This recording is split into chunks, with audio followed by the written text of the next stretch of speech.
Do you see that mangled mess of gnarly looking lumber on my cart? That is some reclaimed wood that we're working with today that came out of an old plantation house, but I'll talk more on that in just a little bit.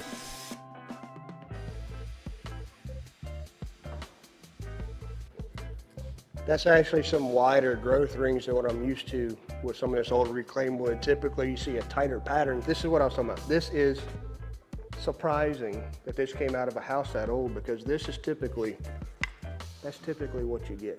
Is it focused? Can you see that? You see how tight the grain pattern is compared to the one below? Now what you should be doing is dropping a congratulations, Marcus. The audio is crisp and on point. What did you do differently? Well, I upgraded my whole setup, and I'm still learning the technical side. I need to upgrade my camera lens actually, but this is working just fine. So the main issue that I have with this lumber that we're working with is there are so many nails throughout every single piece of wood that I'm running through the joiner, the planer, and the table saw. And not only are there so many nails, they're nails that I cannot get out of the wood because they were driven deeper down into the actual wood itself. In order to get it out, I don't even know how that process would look. I don't even think it'd be possible. So I had to drive the nails deeper down in order to join and get a flat edge and a flat face, and to avoid hitting nails on my machinery. Now, did I avoid hitting nails? No. We still nicked quite a few nails, but it was not as bad as it would have been if I wouldn't have taken the time when we started to drive the nails down just a little deeper. So we're cutting everything down to size. One issue I have is with the table saw that I have, I cannot run anything conductive. If it hits the blade, it'll drop down the blade. The saw stops, so I cannot rip these boards specifically down to width. So I had to just get them approximately jointed down to the width that I was going for and accommodate that with the differing widths to make the size of the tabletop that we needed. Now, earlier I said this is from a plantation house, and it's actually a pretty interesting story. So this is the Dunboyne Plantation House, which is where the wood came from. It was built in 1833 on the banks of the Mississippi River near the village of Bayou Gula, and it was owned by the Butlers. Specifically, Edward Butler pursued a military career under the mentorship of his guardian, Andrew Jackson. And during a posting in Washington, D.C., he actually met and married the grandniece of George Washington, Frances Park Lewis. So there's a lot of history in this wood that I'm working with that came from the house. Now, yes, there is a lot of turmoil around the house. There was some slavery. It was used during the Civil War. It was actually moved in 1888, I believe, and it was torn down in 1967. And these are some of the remnants that the client was able to get his hands on. And the plantation itself was a sugarcane plantation. Now, I can only think of one way to build this table.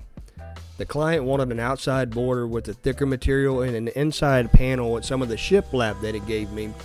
But I couldn't run, like I said, I could not run it through my table saw to do a rabbet to inlay the panel. I couldn't use the domino joiner and risk tearing up a router bit, hitting a nail to use the domino joiner, mortise and tenons. It was just only one way I could think of to do it. And some of you are going to hate me. Some of you are going to think I'm wicked and evil, but I use pocket holes. And what I'm doing now is cutting out what's going to support the thin shiplap material in the center panel. So I had to pull measurements. There were different widths for this thick material. One of them was 5.5 inches wide. The other one came out to be 5 7/8. So I had to accommodate that to do that center panel, because the total size of this tabletop is 65 inches by 40 inches.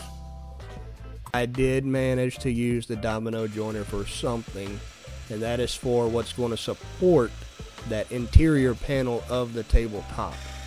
And I'm going to use what I'm building here, which is, I guess you could call it a frame, to tie the whole table in together. Because even on the thick material that I was provided, there was some rot, and it was just, it's old lumber. It had water damage. It had empty voids, and even using the pocket holes on that, it wasn't enough to secure the whole table together. And this was just the best idea that I could come up with and it came out pretty good. It came out pretty stinking solid. And you could use pocket holes if you ever come across this situation to make even this structure here. I just wanted to use the domino joiner. It was sitting there calling my name. Now, the footage that you're seeing is glitchy. I cut out as many glitches as I possibly could, but some of these still lingered and they got stuck in there. We had a faulty memory card, and over 3/4 of the material was just utterly destroyed by glitching out and throwing a bunch of paint colors, a bunch of faded shots, which some of the fading is due to my lens, but this was super glitchy. So we salvaged all the footage we could, and I'm going to destroy that memory card with utter vengeance once we finish uploading this video, because it caused a lot of frustration. It's still glitching. But the outer frame, I still attached those together using pocket holes. But like I said, I didn't have enough faith just using it on those specific components, and that's why we did the inside structure.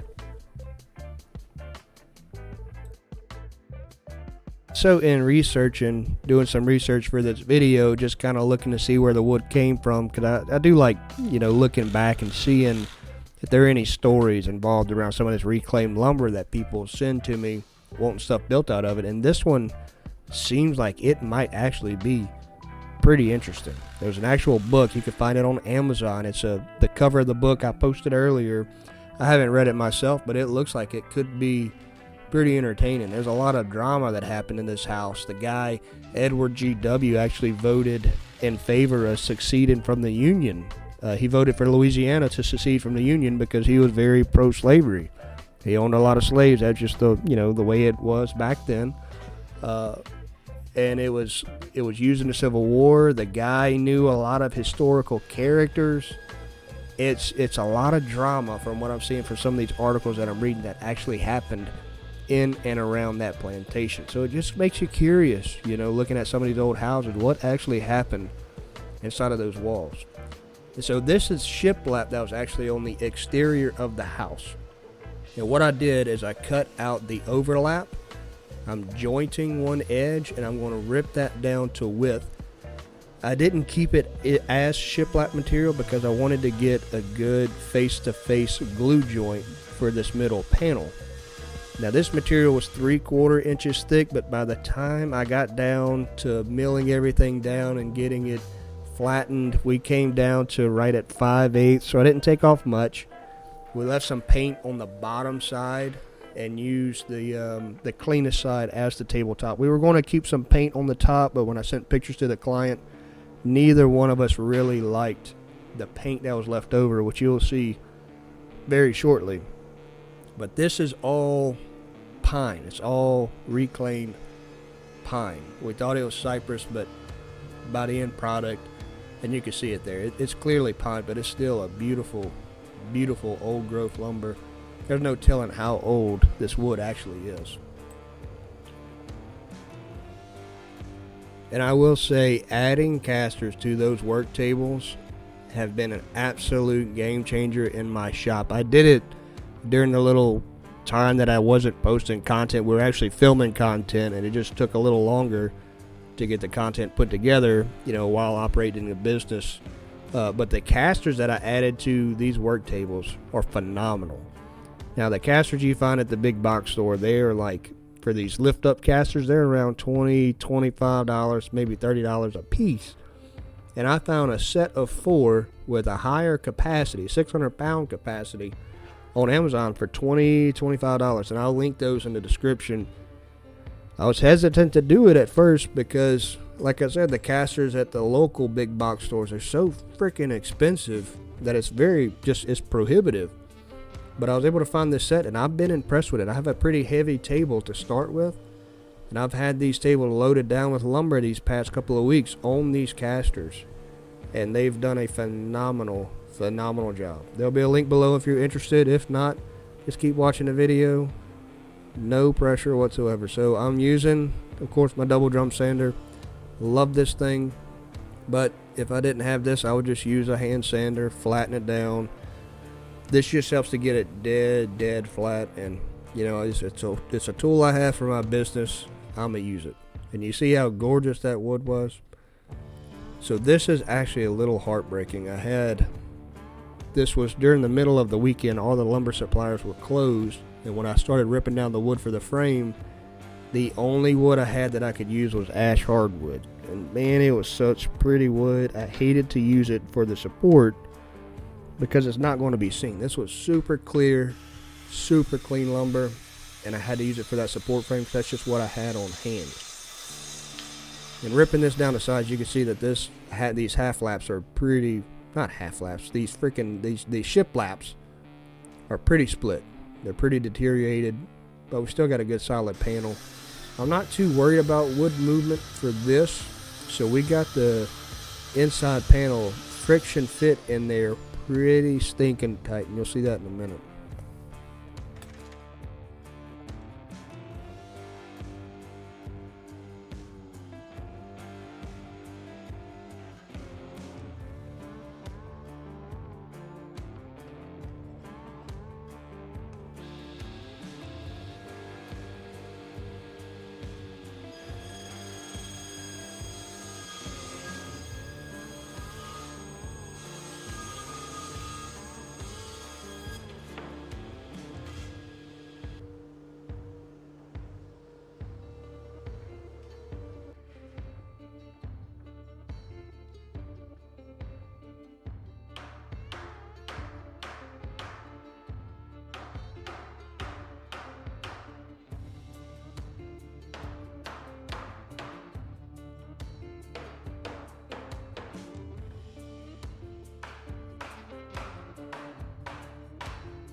So the test fit came out pretty good. Now we're working on ripping the aprons down to width. And again, it broke my heart to do it, but I had to use the ash hardwood that I had on hand, and it's going to be painted. Hated to do it, but it's what I had, and we had to get the table delivered on Sunday. And here we are on Friday. All the lumber suppliers are closed. Not quite late at night, but it's getting there. So we did what we had to do with that. To attach the aprons, we're using pocket holes, and we're going to add some supports diagonally to tie everything in together. And we're going to add just a little 1/8 round over.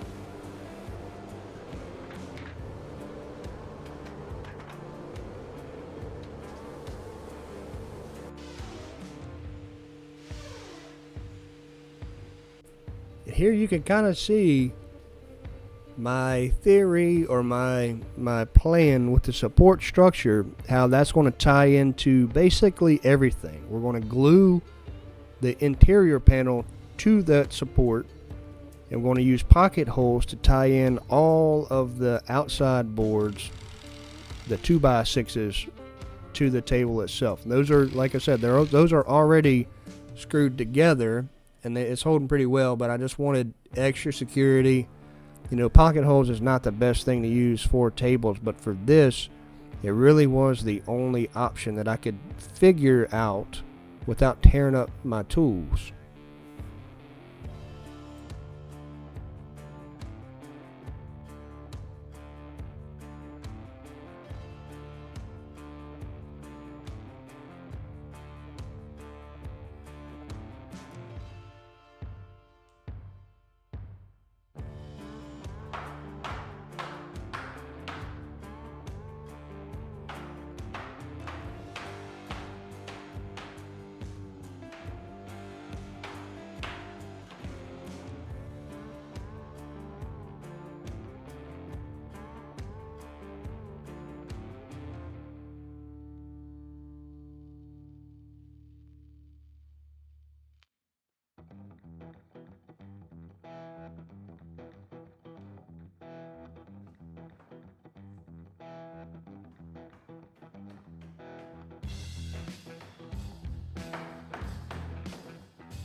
And these are the chunky pine legs you can get from Carolina Leg Company. They've been one of our most popular leg selections that we've used. They're not a sponsor of the channel. I don't have an affiliate link by any means. It's a great company to use. They've done a phenomenal job, and they make a good product. This is just knotty pine. If it's going to be painted, you don't want to order red oak, or you don't want to order any kind of hardwood or specialty wood. If it's going to be painted or stained, knotty pine's kind of the way to go because it saves you money, and you got to change the color anyway. And so right now we're just attaching with pocket holes, but we're going to add some diagonal supports as well. It's only a 6 foot. It's actually less than 6 foot. It's kind of a smaller table, so you don't need to make it tremendously bomb-proof. The pocket holes and the diagonal supports are plenty. Now it was about, I would say, 187 degrees outside that day when I was painting. So we're setting up to paint. I have a sprayer set up for paint, and I'm actually spraying a lacquer on the inside. I'm also going to link these chairs.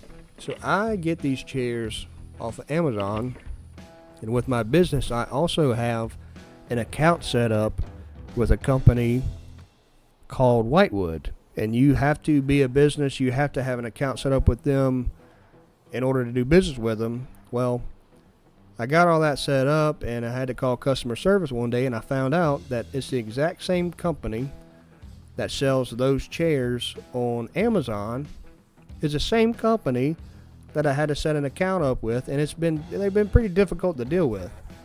But they sell their product on Amazon, specifically this double X chair, and there's a single X chair that they sell. There's a few other ones. I'll leave some links in the description. These have been our most popular legs, and those have been our most popular chairs, and they're very affordable. I'll be doing some videos coming up. You know, we've made some pretty stinking good money, especially for a side hustle. We've done $100,000 in sales in about 5.5 months. And using materials like this. I order the legs for the most part. Some of them I'll make them. I'll order the chairs. I don't make the chairs, but I do finish them, and I do charge for that. And that's something anybody can do. You don't have to have this huge garage or huge shop full of tools. You really can order a lot of this stuff pre-made, finish it the way the client wants it, maybe make the tabletop, put everything together, do a good job. But outsourcing some of the components really does help to scale a business. And it's been a very successful business, a very successful side hustle. So I will be doing some videos coming up on the business side of things. And anybody can do it. Obviously you have to have space. Obviously you have to have some tools. You have to have some knowledge, but it is possible. If I could do it, and I started in a shipping container, and we've moved up to this, and we're about to move up again, hopefully pretty soon.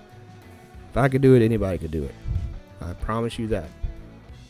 Because I am not the brightest bulb in the color box. I kind of went off on a tangent there, and I forgot to talk about my methodology or technique for spraying paint. If you're spraying paint, you don't want to do everything in one coat. That's how you get runs. You've got to be willing to do a mist coat and come back and do 2 to 3 coats at least. So you probably saw some holidays in my first coat on the table legs and chairs. That's fine. I'm going to come back and I'm going to do 2 to 3 more coats, and it all comes out pretty solid. And then this table also gets distressed. And so this is why I have a biscuit joiner. I have it set to 1/2 inch deep, and that's how I do the slots for my fasteners that I'll use to attach the tabletop to the table base. And I use some Z-clips, and your boy's going to have them linked in the description below. I don't get anything. I might get a little kickback. It doesn't cost you anything more to use my links. If you want to use them, use them. If you don't, that's fine too. I promise you, that's not how I'm making my money. We're making our money with the tables. My finish that I use is a Sherwin-Williams Dull Rub lacquer, and I will do about 5 to 6 coats on the top. I'll do about 3 coats on the bottom side of the tabletop, and I'll do 5 to 6 coats on the top and on the tops of all the seats, bench seats, and chair seats as well. This board came from, we were trying to figure out where it came from. When I flip it over, you'll see some discoloration stripes. There are 2 stripes in the wood. I think it was used as a floorboard, maybe as some wall sheathing. I'm not entirely sure, but it's beautiful as well. And so the client wanted, obviously, the wood that they provided for the tops, and then they wanted for the chair seats, they wanted to stain the chair seats dark walnut, which is what we did. Using Z-clips, it's not necessary to use Z-clips just for one board for the bench seat, because the expansion and contraction isn't going to be that big of a deal, but it's what I had on hand, and it works just fine. And so for those that don't know, the Z-clips allow for expansion and contraction. It's the only way that I attach tabletops to table bases. Expansion and contraction, I didn't leave much room for that on this top, but it's all going to be just fine the way that I built it. If you don't like it, you don't have to finish watching the video. But, man, it's a solid table, and it came out pretty stinking good. And I didn't do a chair assembly in this video. We had to hurry up and knock this stuff out because I had to make a delivery date on this one. So while my daughter was in here editing the videos with the memory card, I was in the shop putting chairs together and getting a few other nitpicky, tedious things knocked out that would have been boring to watch anyway. So if you're going to do any tables, make sure you take pictures. This client had a nice house, so we were able to take pictures of the house, of the table staged in the house itself, and that's what we use on our social media. And you could also take pictures in the shop, but try to stage the pictures as much as possible. This wouldn't be what I would post on Facebook, and it's actually not. But I hope you liked the video. If you did, like and subscribe. There's a lot of valuable content that we're working on. We're improving our setup. Like and subscribe, follow along, and I'm looking forward to making the next video for you.